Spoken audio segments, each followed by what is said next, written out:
बिस्मिल्लाहिर्रहमानिर्रहीम, अस्सलाम वालेकुम नाज़रीन। आप यूट्यूब चैनल देख रहे हैं, मैं इमरान खान हूँ। सबसे पहले जो वज़ीर आला की मुलाकात हुई कोर कमांडर से, उसके बारे में वज़ीर आला का मौक़िफ़ आया। उन्होंने कहा जी बिल्कुल मुलाकात हुई है और ये कोई ऑफिशियल मुलाकात नहीं थी। कोर कमांडर मिलना चाहते थे, वो ख़ुद ही मुझे मिलने के लिए वज़ीर आला सेक्रेटेरिएट में आए और आकर उन्होंने मुबारकबाद दी। और बात वही है जो इमरान खान ने की है, जो बात हम बाहर करते हैं वही बात हमने अंदर की है, कोई ऐसी खुफिया बात नहीं है। दूसरा ये पूछा गया कि ये फिर आपने बताया क्यों नहीं था, तो सुहेल अफरीदी साहब ने कहा जी कि मुझे अंदाज़ा नहीं था, यहाँ मुलाकात के लिए लोग आते रहते हैं, टेलीफोन आते रहते हैं लोगों के। और वज़ीर आला सिंध का उन्होंने कहा और गवर्नर का कहा और साथ उन्होंने कहा जी बलूचिस्तान के वज़ीर आला की भी कॉल आई और उन लोगों ने भी मुबारकबाद दी। तो मुझे अंदाज़ा नहीं था कि हर एक की प्रेस रिलीज़ जारी कर दी होती है। लेकिन सुहेल अफरीदी साहब को अब तो अंदाज़ा हो गया होगा कि कोर कमांडर से मुलाकात और बाकियों की टेलीफोन कॉल्स में बड़ा फ़र्क होता है और ये एक जैसी चीज़ें नहीं है। ख़ास तौर पे उस वक्त जब आपकी लीडरशिप एस्टेब्लिशमेंट के ख़िलाफ़ एक बयानिया चला रही है और एंटी एस्टेब्लिशमेंट एक रास्ते पे चल रही है, तो ऐसी सूरत में ये मुमकिन नहीं होता कि इस किस्म की मुलाकात जो है वो पब्लिक ना की जाए, वो आपको बताना पड़ता है। लेकिन अभी क्योंकि सुहेल अफरीदी साहब नए हैं, उन्हें कुछ चीज़ों का अंदाज़ा नहीं है, उन्होंने फॉर ग्रांटेड लिया होगा इस मुलाकात को।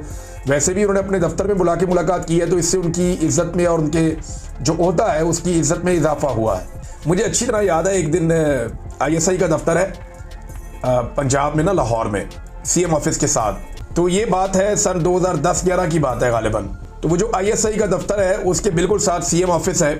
एक तरफ चिड़ियाघर है, एक तरफ ISI का दफ्तर है, एक तरफ CM ऑफिस है। यहाँ पे हमारे एक जर्नलिस्ट थे, उनका नाम, बल्कि अभी भी वो वहाँ पे सहाफ़त करते हैं लाहौर में, अरसलान रफ़ीक भट्टी साहब। बहुत बड़ी बड़ी उनकी माशाल्लाह मूछें। उनका झगड़ा हो गया कुछ सिक्योरिटी वालों से, और ये जो सिक्योरिटी वाले थे ये ISI वाले थे। क्योंकि ये तीनों दफ्तर साथ साथ हैं तो इनकी पार्किंग वार्किंग भी एक दूसरे से मिलती जुलती है। तो ये उस तरफ से आ रहे थे, इनका झगड़ा हो गया। अंदर हमें पता चला कि जनाब भट्टी साहब के साथ लोग लड़ रहे हैं, बाहर मार रहे हैं उन्हें। हम सारे बाहर गए, सहाफ़ी, हमने जाके उनको फेंटी लगा दी, वो जो ISI के सिक्योरिटी वाले थे वहाँ पे। कुछ देर के बाद अंदर से काफ़ी सारे बंदे निकल के आ गए, उनका तो अपना पूरा एक सिक्योरिटी का निज़ाम है। वो जनाब हम लोगों को उठा के ले गए ISI के दफ्तर में। उन्होंने हमारे ऊपर तशद्दुद शुरू कर दिया और लड़ाई बढ़ती गई। थोड़ी देर बाद एक अंदर से कोई ISI का ऑफिसर आया, उसने जनाब उनके साथ भी बातचीत की, हमारे साथ बातचीत की। मैंने बाकी जो जर्नलिस्ट हैं उन सब की तरफ देखा, मैंने कहा इससे बात करो। उससे बात की, बहरहाल कुछ सहाफ़ी वगैरह बीच में पड़े, हमें छोड़ दिया उन्होंने। बाद में हम लोग एहतजाज कर रहे थे। वज़ीर आला पंजाब उस वक्त थे शहबाज शरीफ साहब।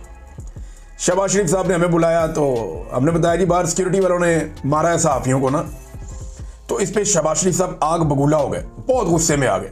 मैं इनको बुलाता हूँ, मैं ये करता हूँ, वो करता हूँ, बहुत गुस्से में ना, धड़ाधड़ जैसे शहबाज शरीफ साहब के मुंह से एक ब्रस्ट निकलता है ना, ऐसे निकला।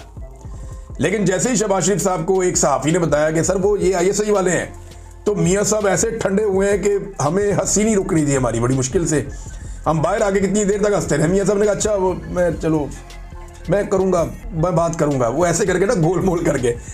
तो ये जो सियासतदान होते हैं ना, नॉर्मली ये एक सेक्टर कमांडर से, एक कर्नल से, ये बहुत डरते हैं, बहुत बहुत बुज़दिल होते हैं। लेकिन ये बड़ी बात है कि अपने दफ्तर में कोर कमांडर को कहना कि खुद आओ आकर मिलो, अगर आपने मुबारकबाद देनी है तो मेरा दफ्तर हाजिर है, बड़ी अच्छी बात है। कोर कमांडर आकर मिले और सुहेल अफरीदी ने ये कहा कि जनाब आपने जो बात हम अंदर करते हैं वही बात हम बाहर करते हैं। ये बंद कमरों के अंदर बातचीत जो हमारे साथ करने की कोशिश की जाती है, हम जो बात अंदर करते हैं वही बात बाहर करते हैं। देखिए ऑफिशियल होनी चाहिए जो चीज़ भी होती है, पर्सनल कुछ नहीं होता इस लेवल के ऊपर।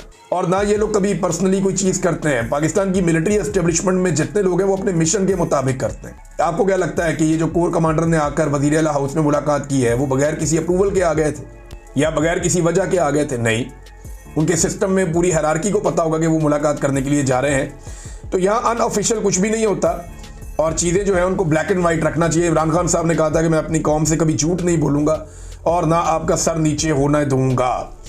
बहरहाल सुहेल अफरीदी साहब ने बताया कि जी मुझे फिर इमरान खान साहब से मिलने नहीं दिया गया। ये अडियाला जेल पहुँचे, इमरान खान से मिलने की कोशिश की, अदालती अहकामात इनके पास थे, इन्हें फिर इमरान खान साहब से मिलने नहीं दिया गया। ये वज़ीर आला की मुलाकात की एक कोशिश और भी नाकाम हो गई। अब एक सूबा है जहाँ पे इस वक्त एस्टेब्लिशमेंट जिद कर रही है कि उसके वज़ीर आला को हमने उसके लीडर से नहीं मिलने देना। यहाँ पे अमन व अमान के संजीदा मसाइल हैं, दहशत गर्दी यहाँ पे बढ़ती चली जा रही है, उसे कंट्रोल करने के लिए सूबाई हुकूमत के पास एक क्लियर डायरेक्शन होनी चाहिए और इस हवाले से सुहेल अफरीदी को जाकर इमरान खान साहब से बात करनी पड़ेगी। फिर जनाब गवर्नेंस के इश्यूज हैं उनके तब तक पूरी तरह हल नहीं होंगे जब तक कि वज़रा हलफ नहीं उठाएंगे। अब हमारे जो कई सहाफ़ी हैं, मीडिया के लोग, वो ये कहते हैं जी कि हलफ क्यों नहीं उठा रहे, काबीना क्यों नहीं बना रहे।